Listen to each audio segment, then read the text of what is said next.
in 5, 4, 3. Ready, Roll camera V, 3. up on audio 1. Dissolve V, and cue talent.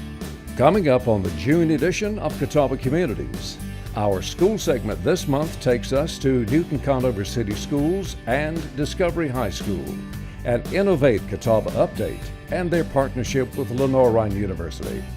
And Scott Millar with the EDC talks jobs, manufacturing, and company expansions. It's an all-new Catawba Communities, and it starts now. Taste and tunes and tomatoes. Good fun, good music, and good times. Every Thursday evening, June 5th through August 28th, 5 p.m. to 8 p.m. in downtown Hickory under the sails. Brought to you by the Downtown Hickory Farmers Market.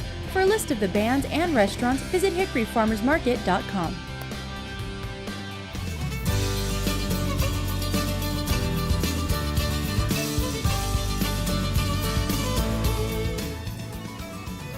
Today we are at Discovery High School in Newton-Conover City Schools. I'm Betsy Rosenbaum, the Director of Exceptional Children and Communication Services, and I'm here today with the Principal of Discovery High School, John Robinson. John, thank you for letting us come up to your school and get to know you a little better. Let's start out by telling us a little bit about the demographics of Discovery High School. We currently have 180 students, 130 students rather, hoping to have 180 next year. We have students who come to us from all over Catawba County, Hickory and Newton-Conover, as well as Catawba County schools. Class sizes, we have a senior class of 21 students. We have a freshman class, the largest, at 59 students. So tell us what makes you different from a traditional high school, such as Newton-Conover High School.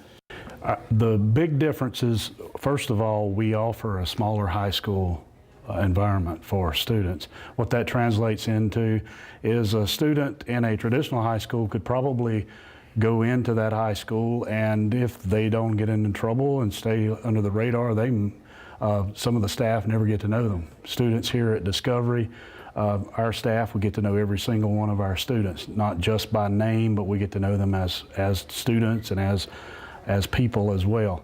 So that's pretty important. The other thing is we purposely try to form relationships with our students. We have things in place like our family program where we try to place students with a caring staff member that they can connect to outside of what we would call the classroom. So that's pretty important. We also have a staff that's dedicated to trying to find ways to use technology as they teach. And then of course, the last thing is we work hard as a school to try to make sure our students have college options once they graduate. For example, our graduation requirements are the minimum admissions requirements for the University of North Carolina system. Mr. Robinson, we're standing in front of what I would call a wall of fame. This is your wall of acceptance letters for your high school seniors who've been accepted into college. Tell us what you're most proud of about Discovery High School, whether that be your programs, your processes, or your students. Why are you proud to be the principal of this school? Well, I think the wall of acceptance is one thing we're proud of. These letters that are and photos that are posted on the wall represent our 21 seniors. Actually, 19 of our seniors have been accepted to a four-year college at some point or somewhere in the United States, anywhere from places like Tulane University to all the way to Reed College in Oregon. So we've got students who've been accepted all over. So we're pretty proud of that and the fact that our students do well. We're proud of what some of our students have accomplished as well. We've had 4 students in the past 2 years who've had perfect scores on different portions of the SAT. We're proud of our Quiz Bowl team this year, which qualified to compete in the national championships in Chicago in May. We're proud of the staff here because how dedicated they are to trying to find unique ways of teaching the students using project-based learning and using technology. So we're equally proud of those folks as well. What does the future look like for Discovery High School? It sounds like there are some great things that are getting ready to happen in the coming year. So what does Discovery look like a year from now? Well, we're looking forward to admitting our record freshman class next year. It looks like we're going to have somewhere between 60 and 75 new students, which will put us at 180 students for the first time. So we're looking forward to the challenge of providing an education for more and more students. We're also looking forward to our move to a new building, which is the Thornton Elementary building located across from Newton-Conover High School. We're looking forward to actually moving in sometime during the summer. Mr. Robinson, I know you're very proud of your school, and as a district, we're proud of you as well. You can find out more about Discovery High School by going to our Newton-Conover City School website, or you can check them out on Facebook or Twitter. Advanced Placement Literature and 10th grade English teacher Gina Link was recently selected as Catawba County Schools Teacher of the Year. Link is wrapping up her 5th year of teaching and has spent 3 years at Bunker Hill High School.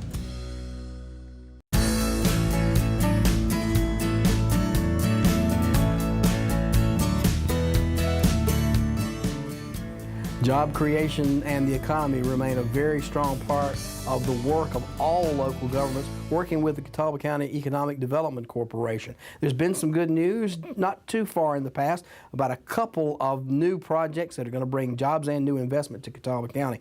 I'm so pleased that Scott Millar, who is president of the Catawba County Economic Development Corporation, the EDC, has joined us again. And first, Scott, if you would, talk with us a little bit about, I guess, the bigger of the two new projects, and that's an expansion for GKN Driveline of Maiden. GKN was an interesting project. It certainly involves advanced manufacturing, and one of the things that we've been trying to focus on is trying to recruit new and advanced manufacturing opportunities and new jobs here in Catawba County.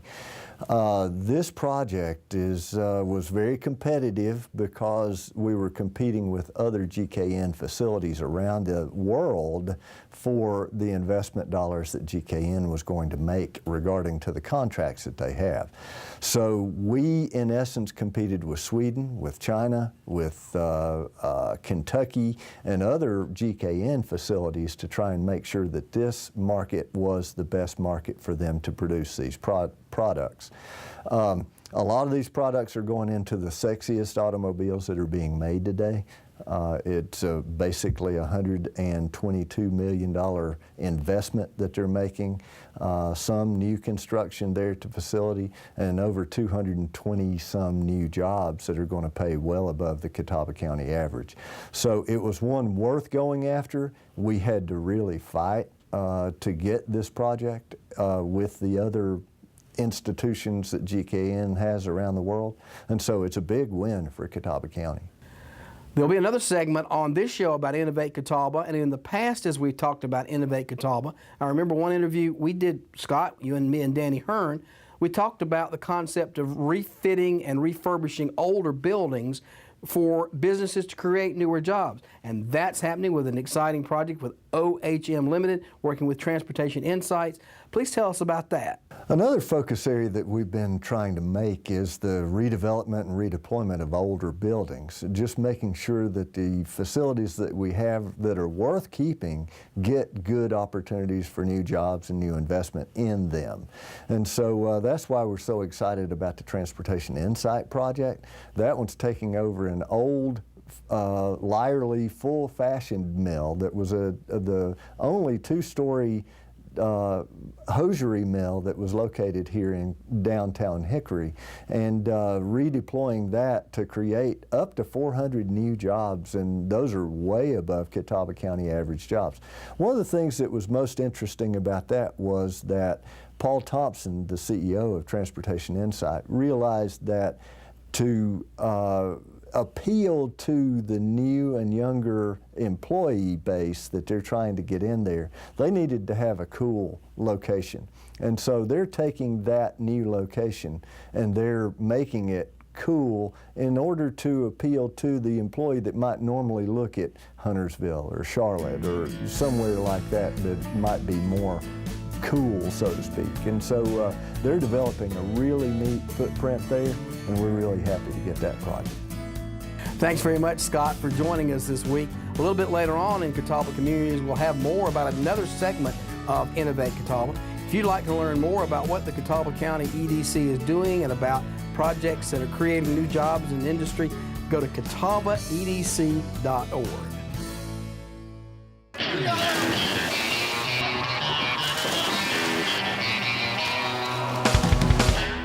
The City of Newton will be opening the city pool on Saturday, June 14th. Public swimming times are Monday through Saturday, 1 to 6 p.m., and Thursday evening, 6 to 8. For frequent swimmers, punch passes are available for the entire season.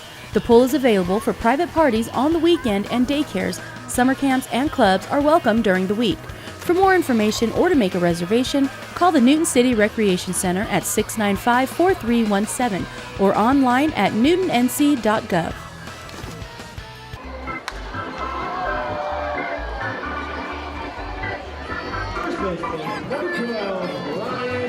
I am at LP Friends Stadium, which is owned by the City of Hickory and home to the Hickory Crawdads. And we have Mac McLeod, the Director of Parks and Recreation, as well as Rick Patton, Senior Civil Engineer with the City of Hickory. And they are in one of the newly renovated luxury suites. And they're going to tell you all about why we are here.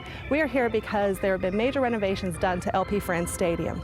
And later in the show, we have Mark Seaman, the General Manager of the Hickory Crawdads, and he's going to tell you all about how this enhances the experience for the fans. But first, let's head over to Mac and Rick. Yeah, LP Friends Stadium opened in 1993, and at that time it was a great minor league baseball stadium. Here 23 years later, it's still a great minor league baseball stadium, but as with any building, any facility that experiences that wear and tear and with that age on it, it comes time for some renovations, some improvements. And over the years, we've done a lot. We've done a lot of minor improvements, but about a year ago, the city and Hickory Baseball started talking about wanting to make some major improvements to LP Friends Stadium to keep it viable for minor league baseball. And through the City of Hickory standpoint, minor league baseball is important here in Hickory. It was important when it first came here in 1993 when the Hickory Crawdads came, and here we're in the midst of the 2014 season. It's still as important, and we wanted to continue that from the city standpoint, so we began some discussions with Hickory Baseball about upgrading the stadium and making some major improvements. It's been a great partnership between the City of Hickory and Hickory Baseball for these 23 years, and as part of that, wanting to continue that partnership, we came together and felt the need to partner again to make some improvements to LP Friends Stadium. Some of those improvements are being undertaken by the City of Hickory.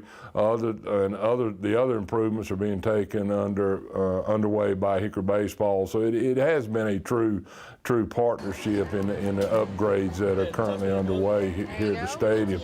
And Rick, why don't you just bring everybody up to date on where we are with the renovation? What's been done and what's underway, and what the fans that come here can expect to see? The biggest change is that we've gotten rid of all the old seats, multicolored, different types of function, including bleachers and everything, and what we have now are all similar folding seats. We replaced 3,460 seats, incredibly labor intensive. The other thing most likely to be noticed is that we've gotten new field lighting. We now meet minor league baseball standards for both infield, outfield, and dugout areas. It makes a huge difference at night when you're playing. We also redid the 6 sky boxes, including air conditioning, new carpet, new glass, and everything. Which we're sitting in one of those. With it now. And it made a huge difference. Again, time had taken its toll on it. Similarly, the concrete on the upper concourse had developed a lot of cracks, and there were actually trip hazards because part of it had moved. So we poured a whole lot of new concrete, and we got it sealed and looking good right now. An extension of that is we're working in the parking lot right now, getting it resealed, restriped, making it look a lot better.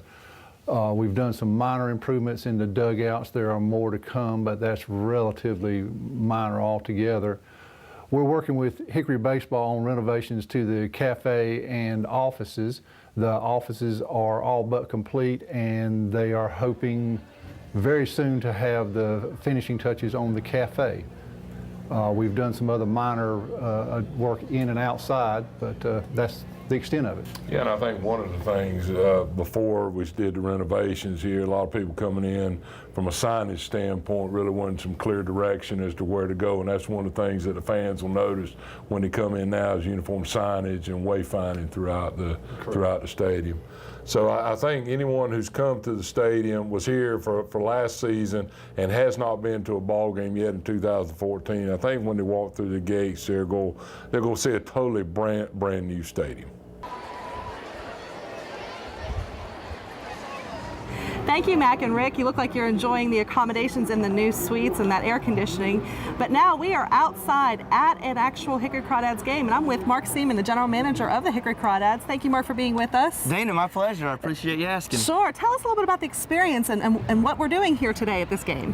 It's a day game. We got a lot of kids, a lot of seniors out here. It's just an awesome experience. As people can probably see, it's sunny out. It's a beautiful day. It's a great day to be at the ballpark. Yeah. Tell us a little bit about how these renovations and the things that have occurred here are going to help the fan experience. Basically, everything we really centered on was about the fan experience. It's about enhancing the fan experience, making it more enjoyable for the fan, let fans get closer to the action, bring everybody closer together, have a better atmosphere, louder, just a lot more fun, a lot more just excitement with every little play, everything. People can see stuff better, they can get closer to the players.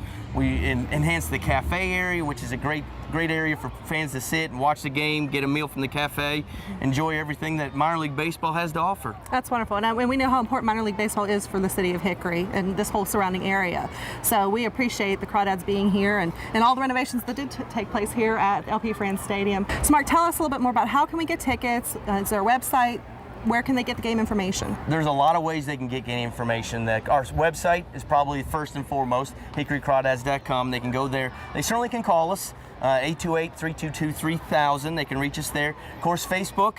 We're on Facebook. We've got over 10,000 followers on our Facebook page. That's a lot. Yeah, so we just passed that milestone this past spring. Great. So they can certainly update a lot of stuff on Facebook, so they can get us there as well, and then we're on Twitter as well. So any of those opportunities are ways they can get information. Our website has all the promotions, everything we do. We've got so many different promotions running this year, including church bulletins on Sundays, Make a Difference Mondays, of course Thirsty Thursdays, back by popular demand, and we're getting cranked up coming up here soon with fireworks on Friday. Those so are every wonderful. Friday, people love them. Yeah, people they're beautiful. If you haven't seen the fireworks nights here, you have to come out on a firework night because they're just beautiful. Yeah, they do a great job with those. So, and then of course we do a lot of giveaways and have celebrities. We have Screech from Saved by the Bell. Oh, very that cool. was kind of our age range a little bit. So we got Screech coming out. We got a wrestler coming out. Just a wide range of things. You get all that information on the website. Wonderful. Thank you, Mark. Thanks, Dana. The City of Newton Human Relations Council presented Jerry McCombs with the Unity Award for his contributions to the community. The annual award recognizes those who have contributed to the racial and cultural harmony in the City of Newton. McCombs' community activities include serving as president of the Catawba County branch of the NAACP and is involved in district and regional committees in a variety of organizations. He is a member of Mount Olin AME Zion Church in Newton.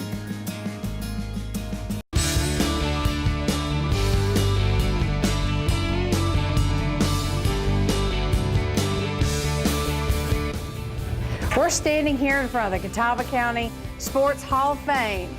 This Hall of Fame is located at the Highland Recreation Center at Stanford Park in Hickory. I'm Mandy Pitts with the City of Hickory, and with me is Juju Phillips, who is the chairman of the Catawba County Sports Hall of Fame. Thank you for being here. Mandy, it's a pleasure. Well, tell us about the Hall of Fame. Well, right now, the Catawba County Sports Hall of Fame, 14 years old, and as you can see, there are about 60 plaques on the wall here, and they make up legends. And you're talking, a Hall of Fame is a legend in sports, either athletes or coaches, sometimes contributors, teams. Most importantly, these athletes and coaches and these people on this wall here evoke memories. They evoke memories. When you think of sports, usually those are very good memories. And that's what the Catawba County Sports Hall of Fame has been trying to do over the last 14 or 15 years, is to gather people together to talk about who are the best at what they have done throughout the years in sports in Catawba County. And when you say sports, do you mean everything from race car to basketball to golf to what kind of legends do we have here? Coaches, maybe? Everything you've talked about. And, I came up with the list. When you talk about famous figures in sports, everybody, I think, have heard of the name Jarrett. They've heard of the name in Catawba County, Stasevich, Barger, Barnes. Those names evoke memories, and you're talking about coaches, your players, NASCAR drivers. These guys and ladies have been recognized great coaches and players, not only in Catawba County, statewide, and in cases like Ned and Dale Jarrett and Rick Barnes and Brian Harvey and others, they've been recognized throughout the country. So these names are famous sports names. A lot of them, in fact, all of them, have had roots right in Catawba County. Well, so what's the process of this? So this program has been going on for several years, and now we've got the official Hall of Fame that the public can come view 6 days a week. So how, say I know in a figure, how do we get them nominated? Well, the best way to get them nominated is to contact the Catawba County Chamber of Commerce, or they can contact me, go online at the Chamber of Commerce and the HickoryMetroSports.com website and just look up and look for the Hall of Fame.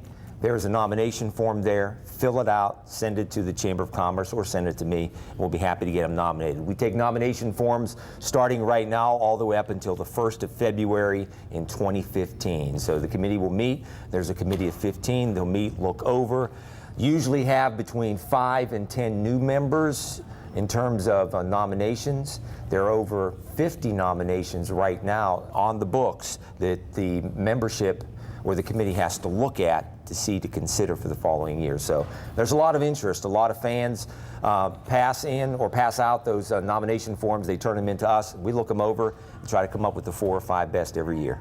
Now, another thing I want to ask you about is each year at the annual banquet, there's a nice twist to it. You're recognizing youth.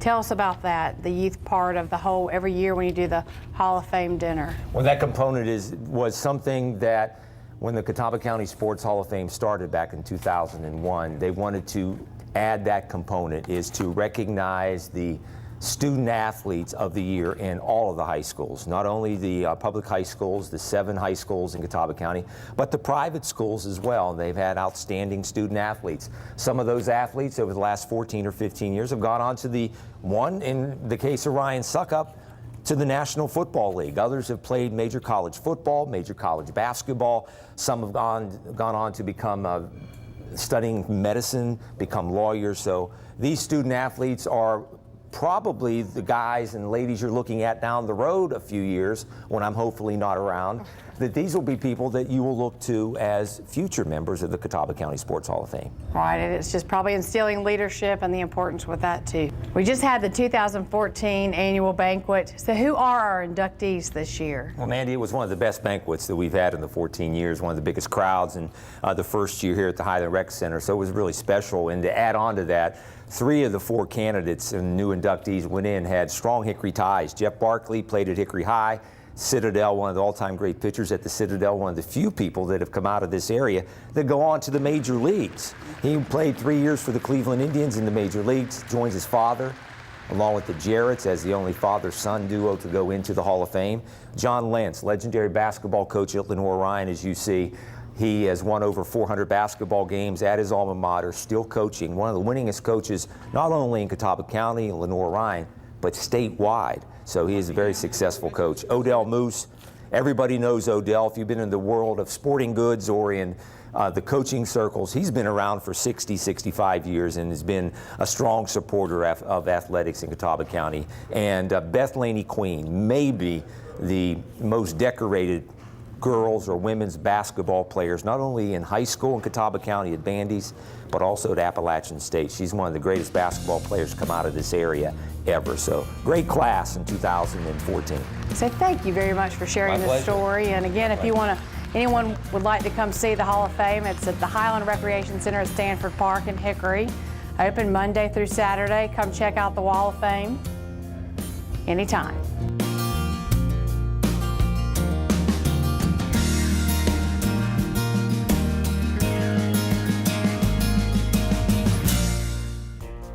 The City of Claremont will be launching a new event dubbed Touch a Truck on Saturday, June 21st from 11 a.m. to 2 p.m.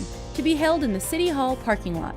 This inaugural event will feature all sorts of trucks, fire engines, police cars, military vehicles, race cars, heavy equipment, farm equipment, etc. Basically anything that is cool and exciting for kids to touch and climb on, along with food vendors. The city will also be giving away free National Geographic book to the first 200 kids to the event.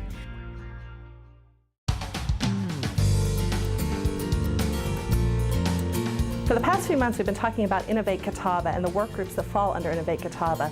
And I'm here with Debbie Shannon, director of the program, and she is going to talk about entrepreneurship and small business. Debbie, thank you for joining us again today to talk about Innovate and give us an update on where we're at with this work group. Absolutely, I'm happy to be here. Entrepreneurship and small business is the work group we're focused on today for Innovate Catawba. We all know nationally and locally that entrepreneurs and small businesses are truly the engines of an economy, and it's no exception here in Catawba County.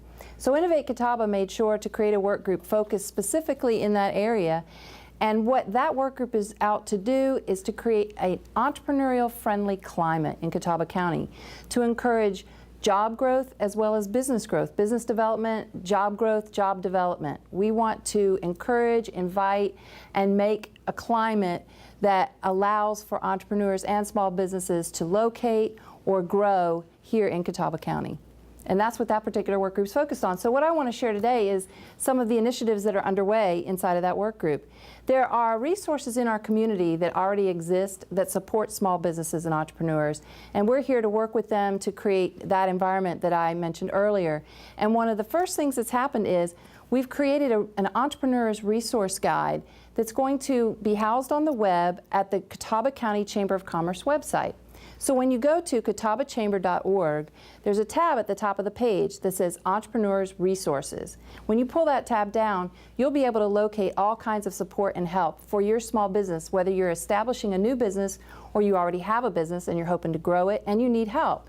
A lot of the resources that we have in our community are free, and they're really valuable when you're in that stage of trying to grow a new concept or new idea and create a business out of it. And we're here to help support that effort.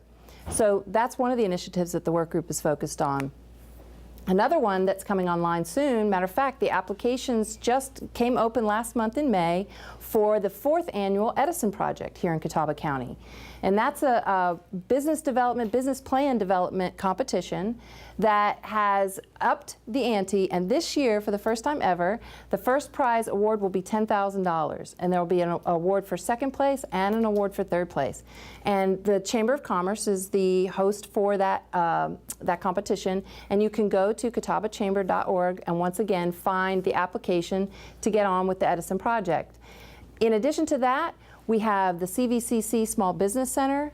We have the Small Business Technology and Data Center, also known as SBTDC.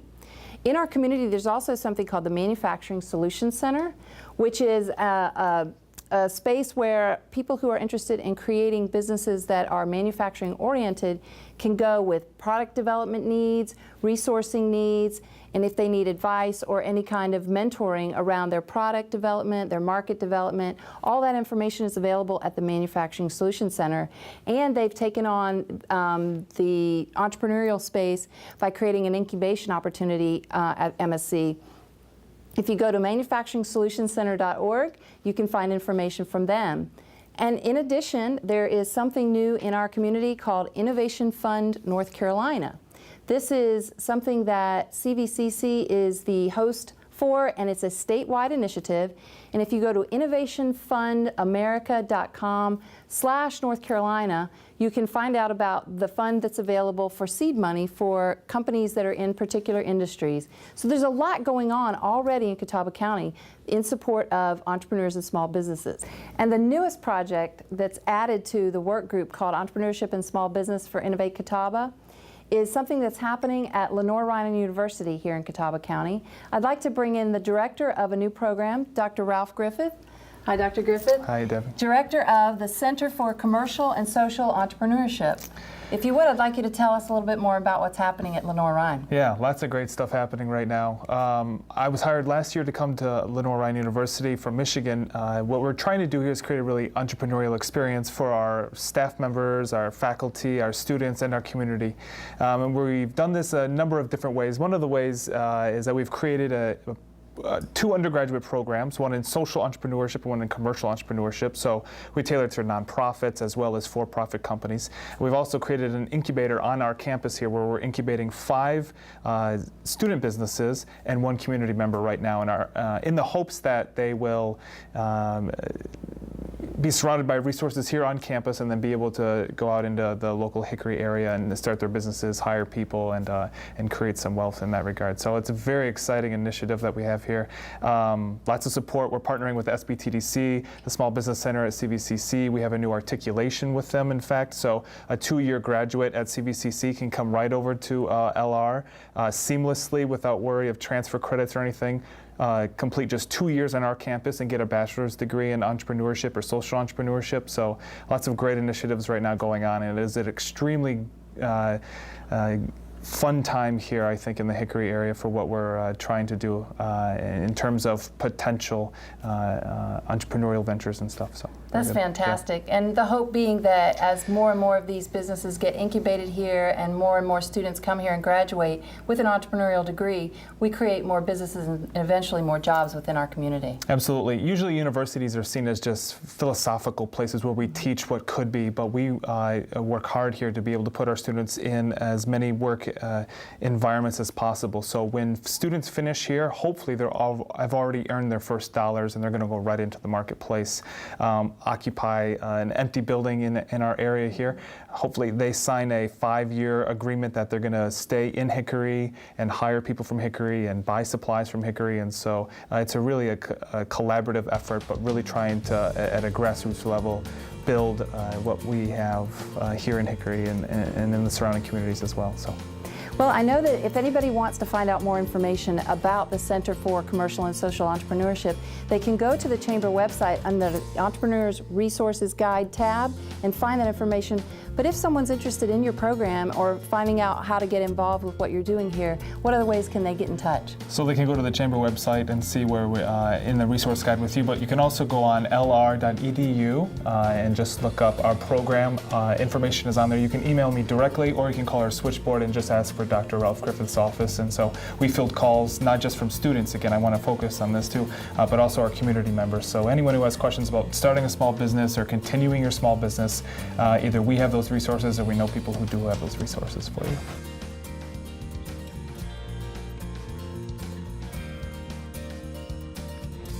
The Newton Festival and Events Committee invites the public to the 2014 Movies in the Park series, where families can enjoy free movies and popcorn.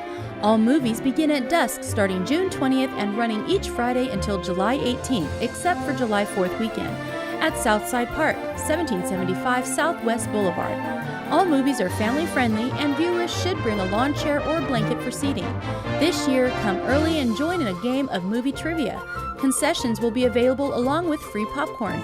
No pets are allowed. The movies and popcorn are available for free due to the generosity of local businesses. The movie schedule is June 20th, Space Jam, June 27th, Lego Movie, July 11th, Frozen, July 18th, Despicable Me 2. Thank you for watching Catawba Communities. Catawba Communities airs every day at 7 a.m., noon, and 3 p.m., and Tuesday and Thursday night at 8 p.m. on your local government and educational channel, Channel 192 on Charter Cable, and online 24/7 at Catawba County's YouTube channel. Catawba County Animal Services will begin a new series of rabies vaccination clinics on Saturdays and spread out over the year and across the county in hopes of making clinics convenient for citizens. The Catawba County Animal Shelter also provides 1-year rabies vaccinations to pet owners year-round, Monday through Friday between 11 a.m. and 5 p.m. All pets brought to these clinics will receive a 1-year rabies vaccination. A fee of $5, which is unchanged from last year, will be charged for each vaccination. The fee is set to recoup the cost of the vaccine. Here is the schedule for the clinics, all on Saturdays from 10 a.m. to 12 noon. July 5th, Sherrills Ford Terrell Fire and Rescue Base. August 2nd, Catawba Fire Department.